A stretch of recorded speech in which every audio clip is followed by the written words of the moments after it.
The morning sun cast long shadows across the dusty main street of Cedar Ridge as Sarah Mitchell stepped out of her father's general store.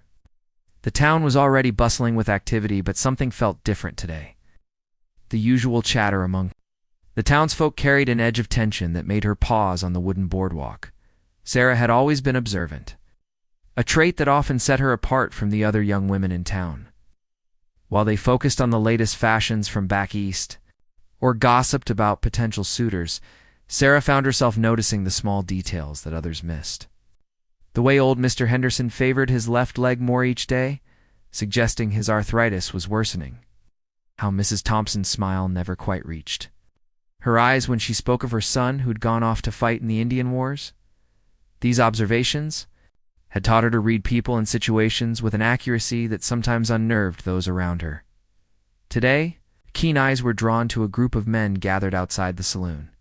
Their voices were low but heated, and their body language spoke of barely contained anger. Sarah recognized most of them, ranchers and townspeople, who'd grown increasingly vocal about their feelings toward the nearby Comanche tribe.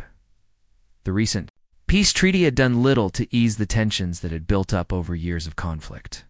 "Sarah, come inside before you catch your death," called her father from behind the counter. Thomas Mitchell was a practical man who'd built his store. Through hard work and fair dealing with everyone who came through his doors, regardless of their background, this philosophy had sometimes put him at odds with the more prejudiced members of the community. "Papa, something's brewing out there," Sarah said, stepping back inside but keeping her eyes on the window. "Those men look like they're planning trouble." Thomas joined his daughter at the window, his weathered face creasing with concern. "I've heard talk. Some cattle went missing from the Johnson Ranch, and they're blaming the Comanche. Sheriff Williams is trying to keep things calm. But you know how quickly fear can spread." Sarah nodded, remembering the story she'd heard about the last time tensions had boiled over. Innocent people had died on both sides, and the scars of that violence still marked the community. She watched as the group began to disperse there, faces grim with purpose. The rest of the morning passed quietly, but Sarah couldn't shake the feeling that something significant was about to happen. This intuition proved correct when, around midday, a commotion erupted in the street. She looked up from organizing inventory to see people running toward the edge of town.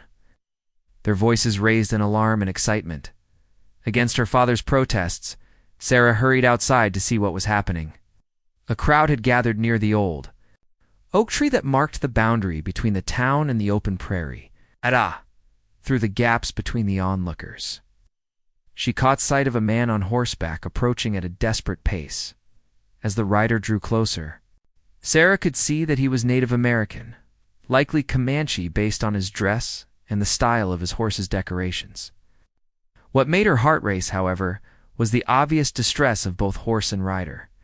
The man was slumped forward in his saddle, and even from a distance, she could see dark stains on his clothing that could only be blood. The crowd's mood shifted quickly from curiosity to hostility as they recognized the approaching rider's identity. Angry voices rose above the general murmur, and Sarah saw several men reaching for their weapons. The same group she'd observed outside the saloon earlier now stood at the front of the crowd, their faces twisted with hatred and suspicion. "That's one of them savages," shouted Jake Morrison, the loudest of the ranchers. "Probably coming to spy on us or steal more of our cattle." But Sarah's trained eyes saw what the others missed. This wasn't a raiding party or a scout. This was a man in desperate need of help. The way he held himself, the labored breathing of his horse, the trail of blood drops in the dust behind him, all told a story of injury and flight, not aggression. More importantly, Sarah noticed something that would have been invisible to most observers. The man's horse bore decorations that she recognized from her careful study of the various tribal markings she'd observed over the years. Her father's store had served many Native American customers during peaceful trading periods, and Sarah had made it her business to learn about their customs and symbols. The particular arrangement of feathers and beadwork on this horse's bridle marked its rider as someone of importance within his tribe, possibly even a peace negotiator. As the wounded rider finally reached the crowd, he slumped further in his saddle, barely conscious. His horse, exhausted and frightened by the hostile reception, reared up slightly before settling into an anxious stance. The crowd pressed closer, their anger palpable, but Sarah noticed something else that made her blood run cold. Among the crowd, she spotted the glint of metal as someone raised a rifle. The weapon was partially concealed behind other bodies, but Sarah's position gave her a clear view of the man preparing to take aim at the defenseless rider. It was Billy Morrison, Jake's hot-headed younger brother, known for his quick temper and quicker trigger finger. In that moment, Sarah realized that she was perhaps the only person present who truly understood what was about to happen. The wounded Comanche was about to be murdered in cold blood by an angry mob. No one else seemed to recognize either the injustice of the situation or the potential consequences of such an act. The peace treaty that had been so carefully negotiated would be shattered by this single act of violence. The cycle of revenge and retaliation that had plagued the region for years would begin anew, and countless innocent lives on both sides would be lost. All because no one else was paying attention to the details that told the real story. Sarah felt the weight of the moment settling on her shoulders. She had always been the one who noticed what others missed, but never before had those observations carried such life-and-death implications.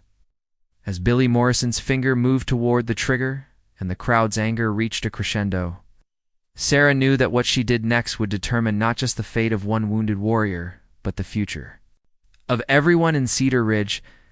Without thinking, Sarah pushed through the crowd, her heart pounding as she fought against the tide of angry bodies. The faces around her twisted with confusion and irritation as she elbowed past them. But she kept her eyes fixed on Billy Morrison and his raised rifle. "Stop," she cried out, but her voice was lost in the general commotion. The wounded Comanche warrior swayed dangerously in his saddle, barely clinging to consciousness, while his frightened horse continued its nervous dance. At the edge of the crowd, Sarah reached Billy just as his finger tightened on the trigger. Without hesitation, she grabbed his arm and pushed the barrel of the rifle toward the ground. The weapon discharged with a deafening crack, sending a bullet harmlessly into the dirt and causing the crowd to jump back in surprise. "What in blazes do you think you're doing, Sarah Mitchell?" Billy snarled, his face red with anger and embarrassment. The crowd turned their attention to her, their expressions ranging from shock to outrage. "That man is wounded and defenseless," Sarah said, her voice carrying clearly in the sudden quiet that followed the gunshot. "Look at him. Really look at him. He's not here to fight anyone." Jake Morrison stepped forward, his face dark with fury. "That savage could be leading a war party right to our doorstep. We can't take chances with our family's safety." Sarah stood her ground, though her hands trembled slightly. She had never challenged the men of the town so directly, but something about the situation demanded courage she didn't know she possessed. "He's alone, Mr. Morrison. One man, badly injured, on an exhausted horse."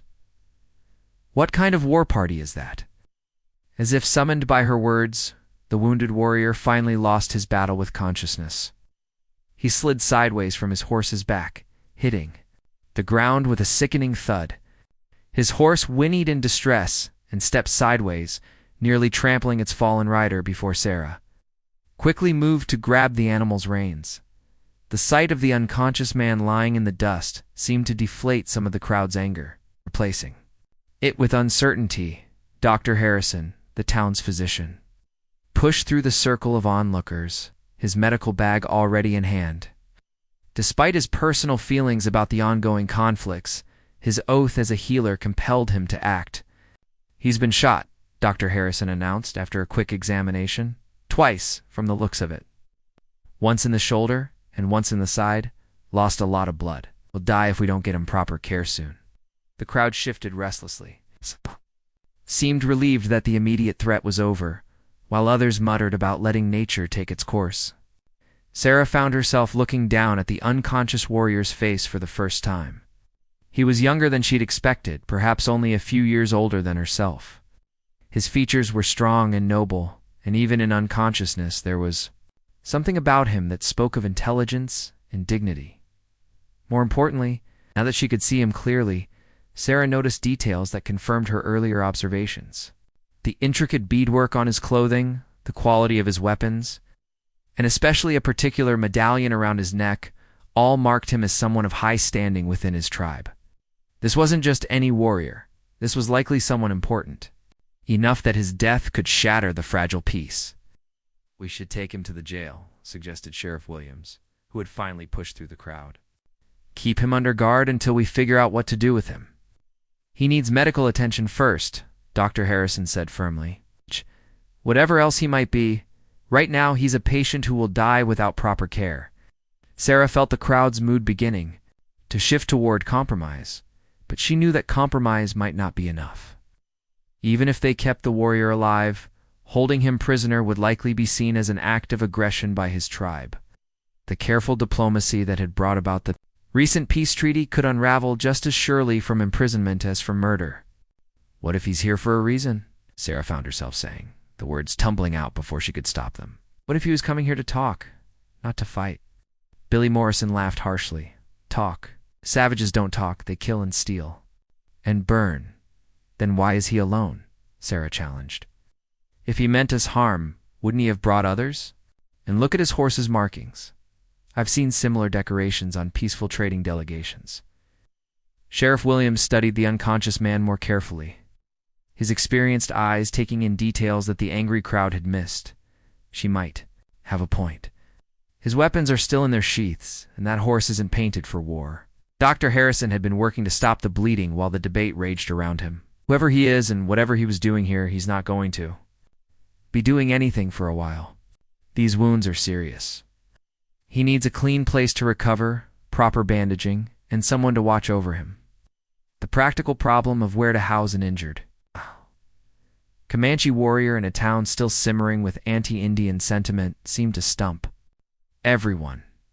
The jail would send the wrong message, but no one was volunteering to take responsibility for housing him in their own home. "He can stay at our place," Sarah said quietly, surprised by her own words. The crowd turned to stare at her, and she felt heat rise in her cheeks. "We have that storage room behind the store that's not being used. Papa's always said we should help those in need, regardless of who they are." Thomas Mitchell, who had been quietly observing from the edge of the crowd, stepped forward. His face was unreadable, but Sarah knew her father well enough to see the conflict in his eyes. His principles warred with his concern for his daughter's safety and reputation. "Sarah," he said carefully, "that's a generous offer, but you might not understand the implications of what you're suggesting. I understand that a man is dying. Papa, I understand that his death could mean the end of the peace we've all been hoping for. And I understand that sometimes doing the right thing isn't the same as doing the easy thing." The crowd murmured among themselves, some approving of Sarah's compassion, while others questioned her wisdom. Sheriff Williams scratched his chin thoughtfully. Clearly weighing the options, Dr. Harrison continued his work, occasionally glancing up at the debate with impatience. "If we're going to do this," the doctor said finally, "we need to decide quickly. I can stabilize him here, but he needs to be moved to somewhere clean and quiet soon, or all this discussion will be pointless." Thomas Mitchell looked at his daughter's determined face and seemed to come to a decision. "All right, we'll take him. But I want Sheriff Williams to post a man nearby, just in case." The crowd began to disperse, some grumbling about the decision, while others seemed relieved to have the matter resolved without immediate violence. As willing hands helped move the unconscious warrior to the Mitchell's store, Sarah found herself wondering what she had gotten herself into. She had acted on instinct, driven by her ability to see what others missed and her belief that this man represented something more important than the crowd realized.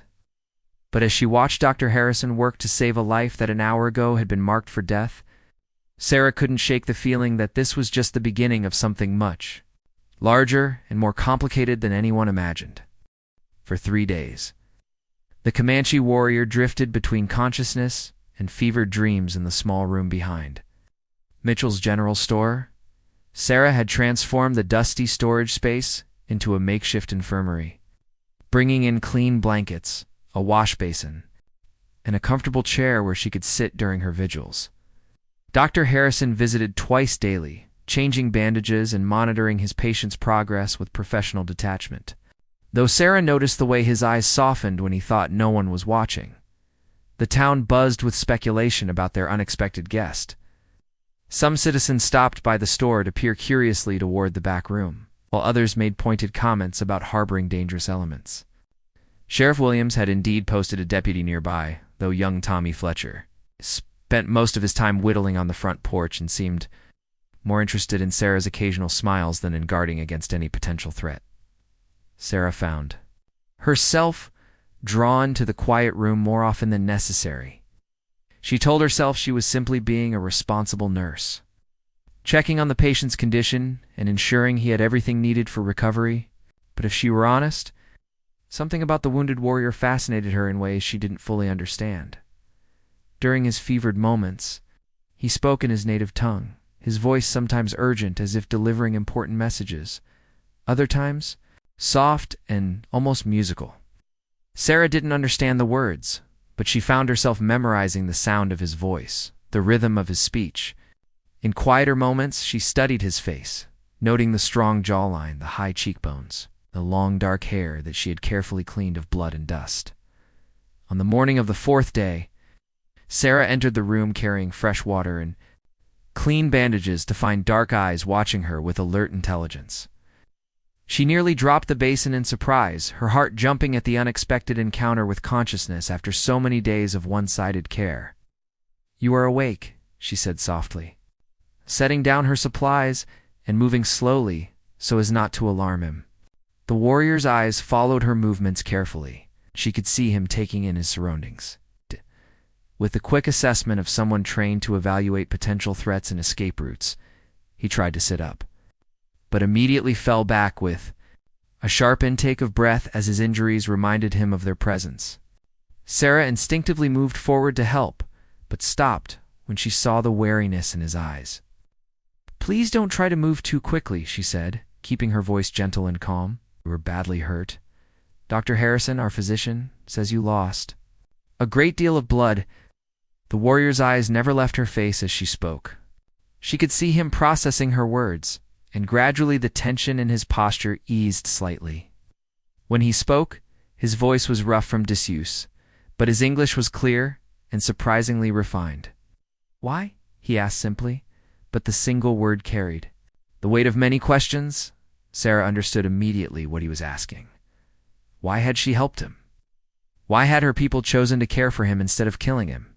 Why was she here now, tending to his needs? Because it was the right thing to do, she answered honestly. And because I could see that you didn't come here to fight. Something flickered in his dark eyes, surprise, perhaps, or recognition. You saw what others could not see. It wasn't a question, and Sarah found herself nodding. I've always noticed things that others miss. The way you rode into town, the markings on your horse, the way you carried yourself, none of it spoke of aggression. The warrior studied her face for a long moment before speaking again. My name is Joseph Running Bear. I am a peace speaker. For my people. Sarah felt a surge of vindication mixed with relief. Her instincts had been correct. This man had come to Cedar Ridge on a diplomatic mission, not a violent one. I'm Sarah Mitchell. This is my father's store. Yes, Sarah. Joseph repeated carefully, as if testing the sound of her name. You saved my life. Dr. Harrison saved your life. I just stopped some people from making a terrible mistake. Joseph's expression grew serious. If I had died, my father would have assumed it was murder. The peace between our peoples would have ended before it truly began. The weight of what had almost happened settled over Sarah like a heavy blanket. Not only had she helped save one man's life, but she had potentially prevented a war that would have cost many lives on both sides. The realization was both humbling and frightening. Your father? She asked, curious about his family and background. Chief Running Bear. He sent me to speak with your town leaders about the missing cattle. Sarah's eyes widened in understanding. The very cattle thefts that had inflamed tensions in Cedar Ridge were what had brought Joseph here, not as a thief, but as a peace negotiator trying to resolve the conflict. You came to help find the real thieves, she said, the pieces falling into place. Joseph nodded carefully, mindful of his injuries. My people know who has been taking your cattle. It is not us, but we know who.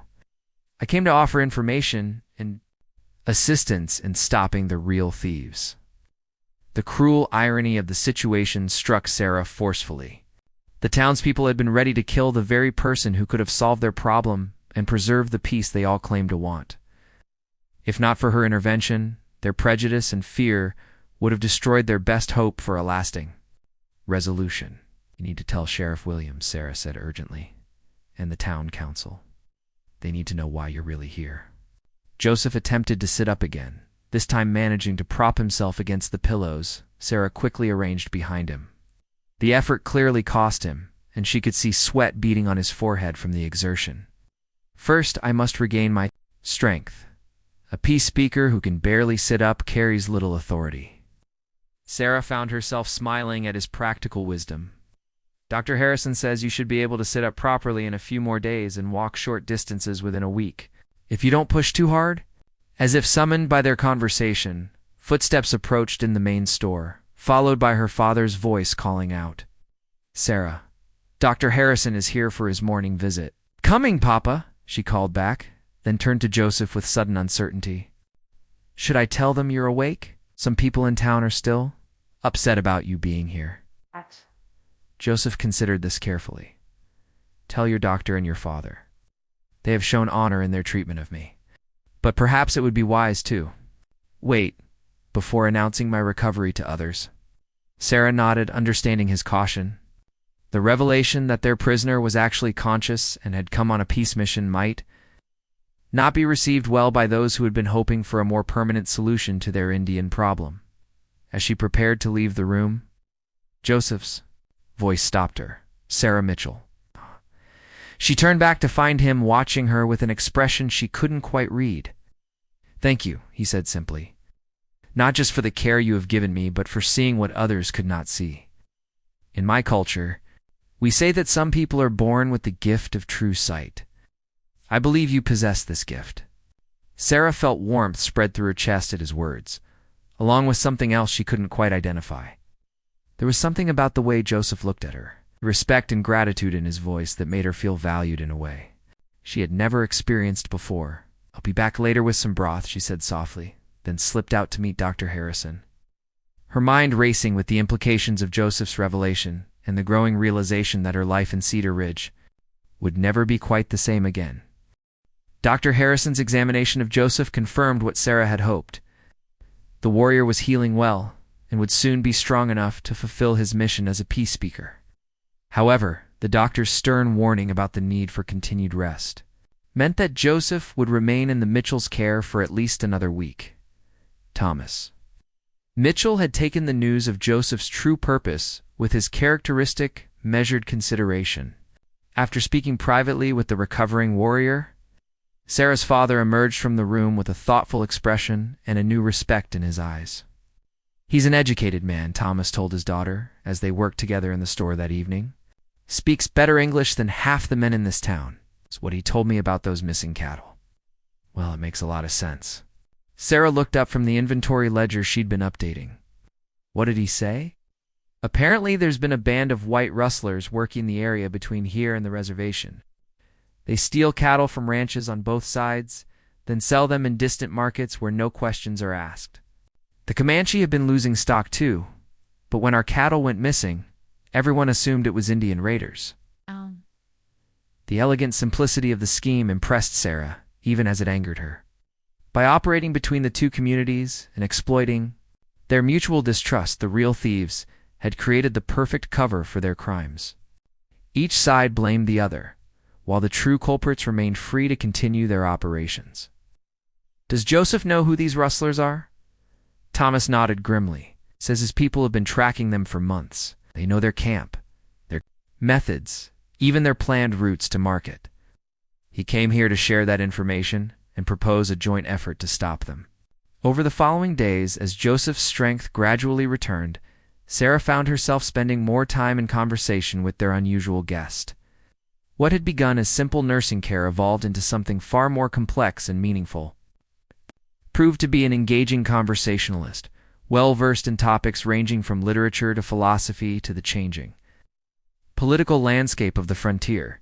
Sarah learned that Joseph had been educated at a mission school in his youth, which explained his command of English, and his familiarity with white culture, but rather than abandoning his own heritage, he had used this knowledge to serve as a bridge between two worlds, helping his people navigate the complex challenges of coexistence with their new neighbors. Many of my people believe that the old ways and the new ways cannot exist together, Joseph explained during one of their lengthy talks. But I have seen that wisdom can be found in both traditions. The challenge is learning which wisdom to apply to each situation. Sarah found herself sharing thoughts and opinions with Joseph that she had never expressed to anyone else. The constraints of small-town propriety had always made her feel somewhat isolated. But with Joseph, she discovered a kindred spirit who appreciated her observations and insights. "In your culture, are women allowed to speak their minds freely?"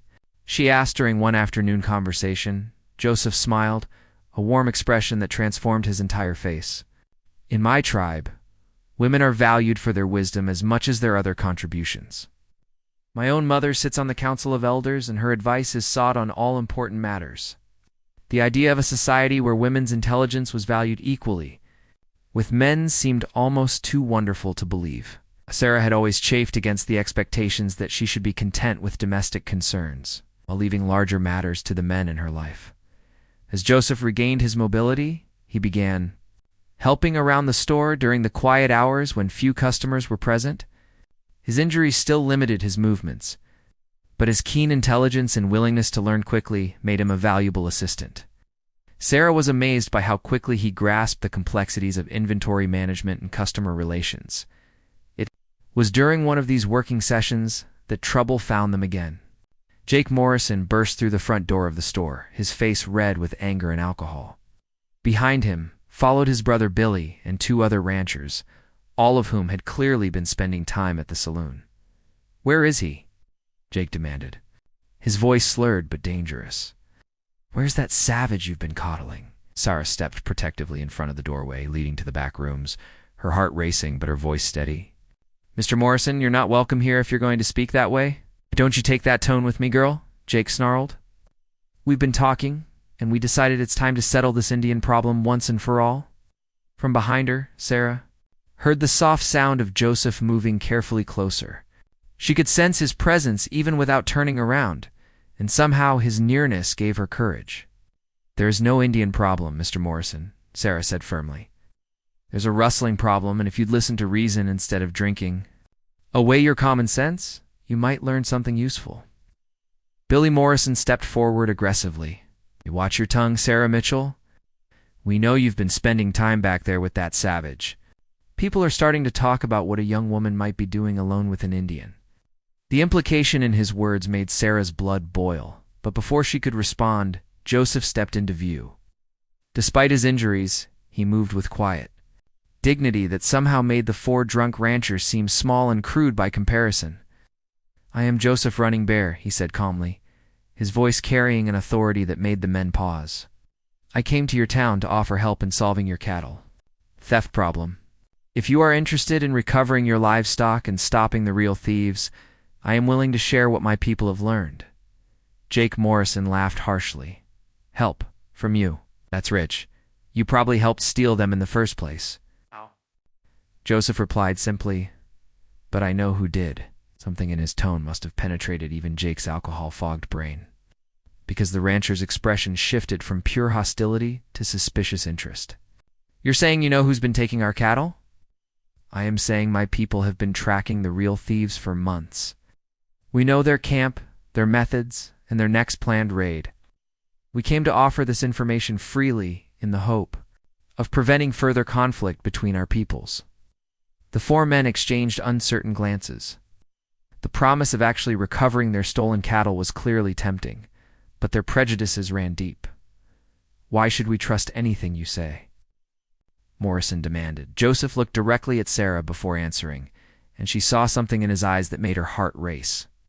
"Because Miss Mitchell was wise enough to see the truth when others could not. She recognized that I came here in peace, not war.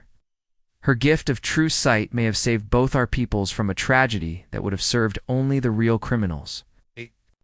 Reverence in Joseph's voice when he spoke of her, combined with the way he looked at her, created an electric tension in the room. Sarah realized that something profound had developed between them during the past week, a connection that transcended the simple gratitude of a patient for his nurse.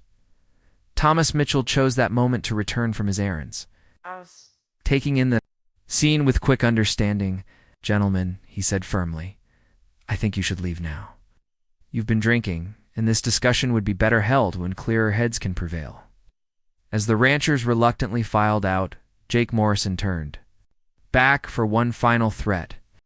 "This isn't over, Mitchell.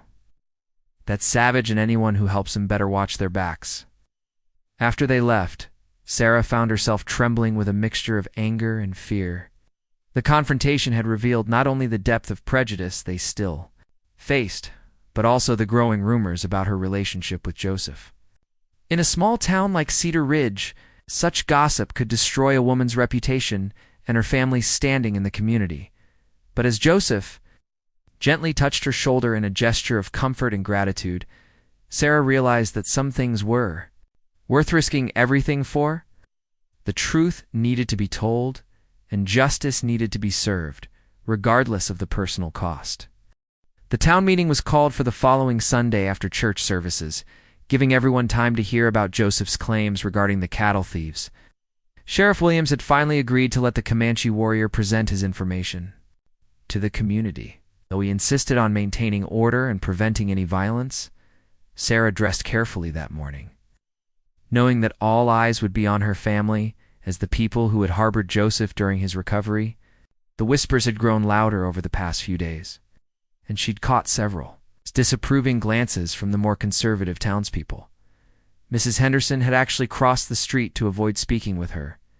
Joseph had insisted on dressing in his finest clothes for the presentation, explaining to Sarah that respect must be earned through proper conduct. He wore traditional Comanche clothing, but pieces that had been crafted with obvious skill and care. The intricate beadwork and ceremonial elements marked him clearly as a person of high standing within his tribe. "Are you nervous?" Sarah asked. As they prepared to walk to the town hall together, Joseph smiled, though Sarah could see the tension around his eyes. "In my culture, a peace speaker must be prepared to face hostility and mistrust. It is part of the role.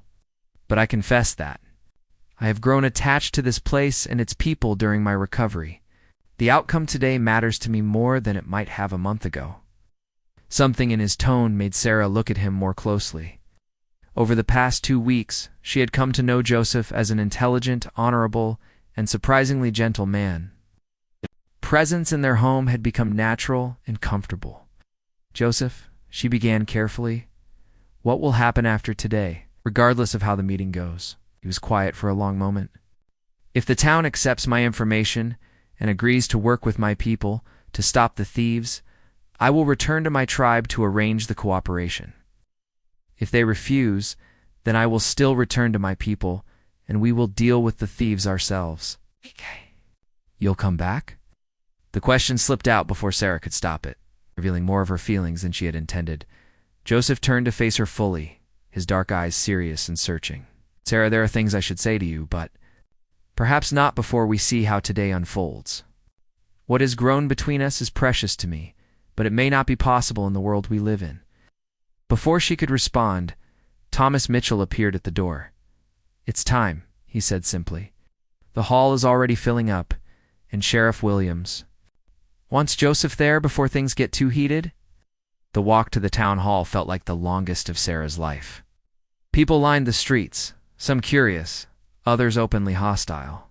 She heard fragments of muttered conversations as they passed speculation about Joseph's true intentions and criticism of the Mitchell family's decision to help him. The town hall was packed, with standing room only along the walls.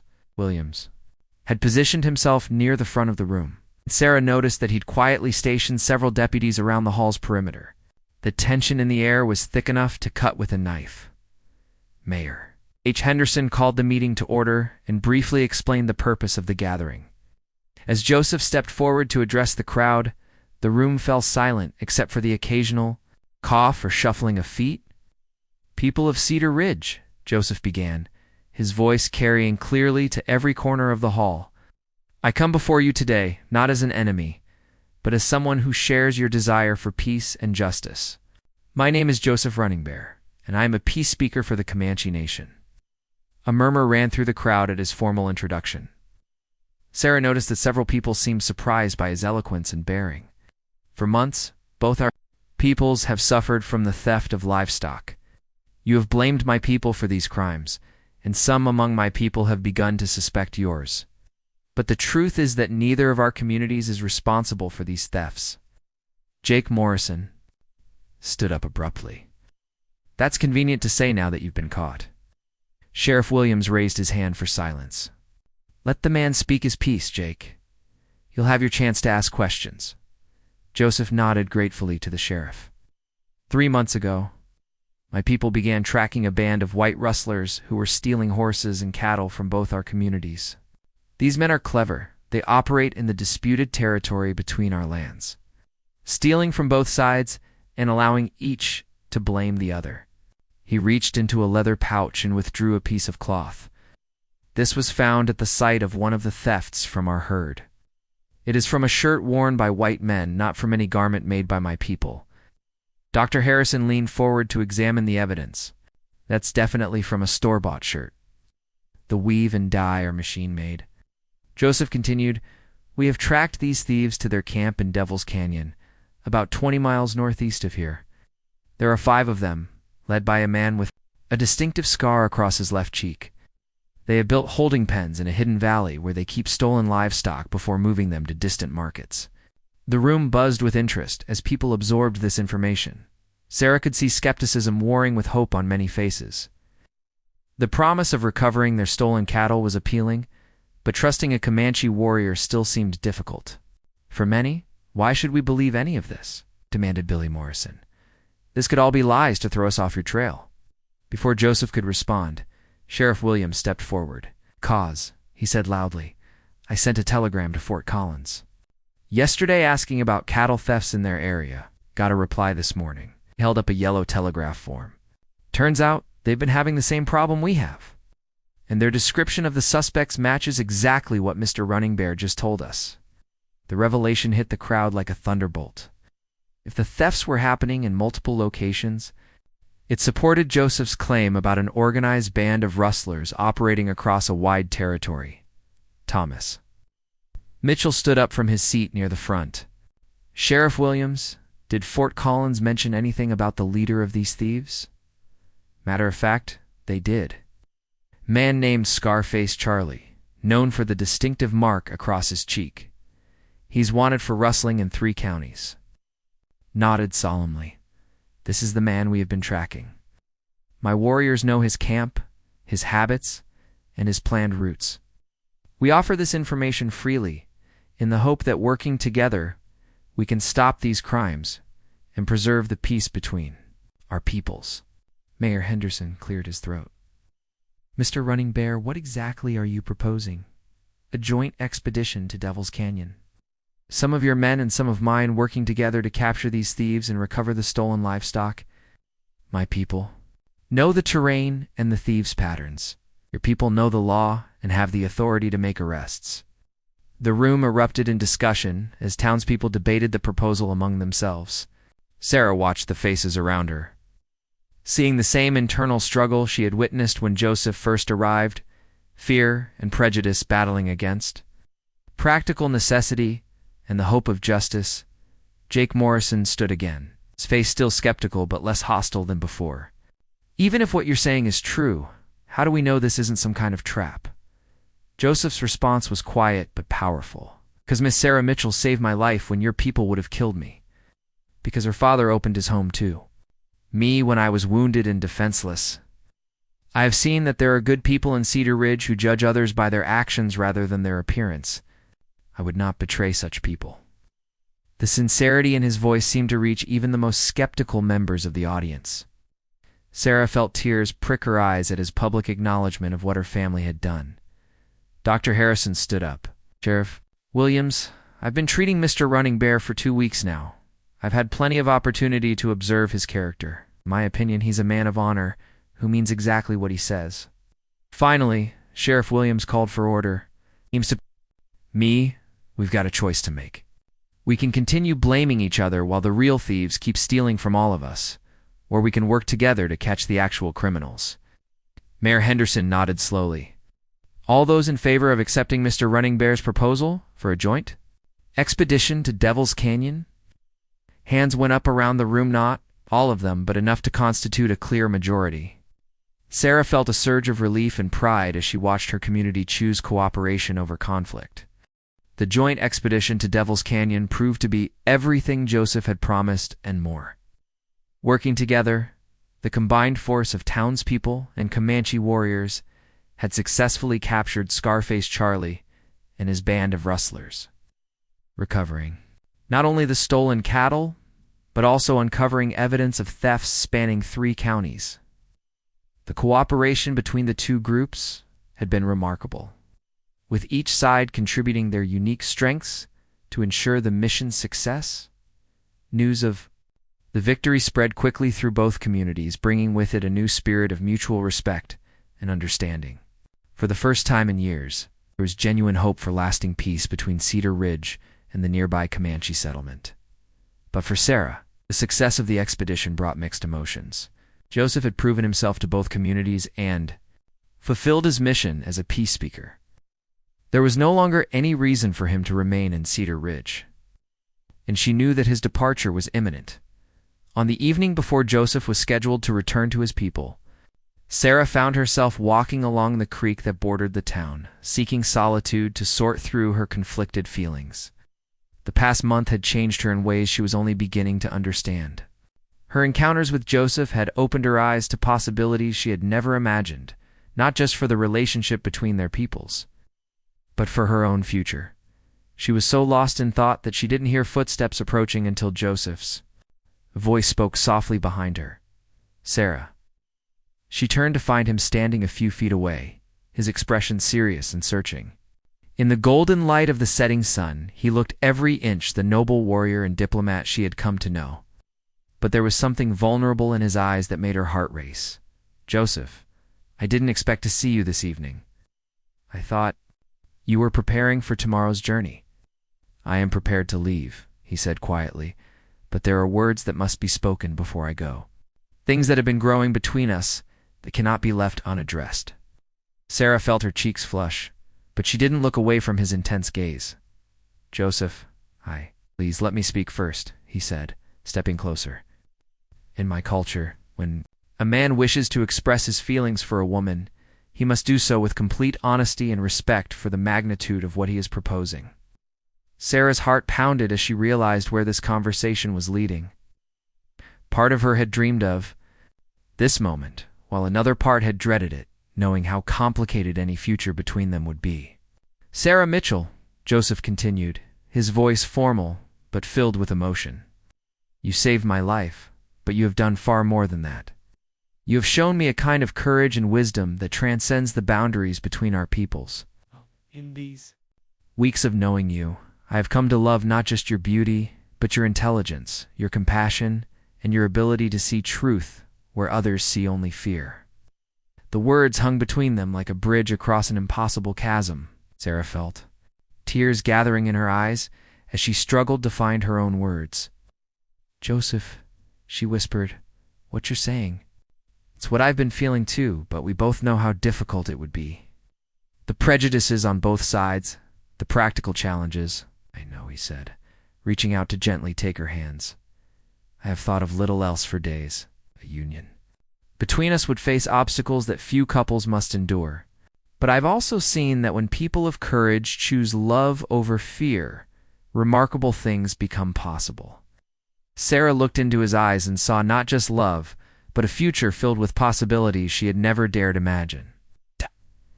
"What are you asking?" "Me, Joseph. I am asking if you would consider leaving this place and coming with me to live among my people. I know it would mean leaving everything familiar, learning new ways of life. But my mother has heard of the woman who saved her sons' life and expressed her eagerness to meet you. My people have great respect for courage and wisdom, qualities you possess in abundance." The proposal took Sarah's breath away. To leave Cedar Ridge, her family, everything she had ever known, and begin a new life in a completely different culture would require more courage than she had ever needed before. But as she looked at Joseph, she realized that the alternative, watching him leave and spending the rest of her life wondering what might have been, seemed far worse. "And if I chose to stay here instead?" she asked, needing to understand all. Her options. Joseph's expression grew sad, but determined. "Then I would respect your choice, though it would break my heart. But Sarah, I must tell you that I have spoken with the tribal council about establishing a permanent trading post here in Cedar Ridge. Someone would need to manage the relationship between our communities to ensure that the cooperation we've built continues to grow." Hope flared in Sarah's chest as she understood what he was suggesting. "You're saying there might be a way for you to stay here? If the tribal council approves the plan, and if the town agrees to the arrangement, I could divide my time between both communities. It would not be easy. There would still be those on both sides who disapprove, but it might be possible for us to build a life together here, where your family is."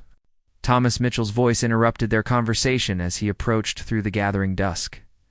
"Sarah, Joseph, I thought I might find you here." Sarah quickly wiped her tears, though she was sure her father could see the emotion on both their faces. Thomas studied them both for a moment before speaking. "Joseph, I wanted to thank you again for what you accomplished with that expedition.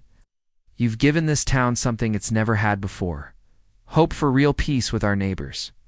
The success belongs to all who participated, Mr. Mitchell.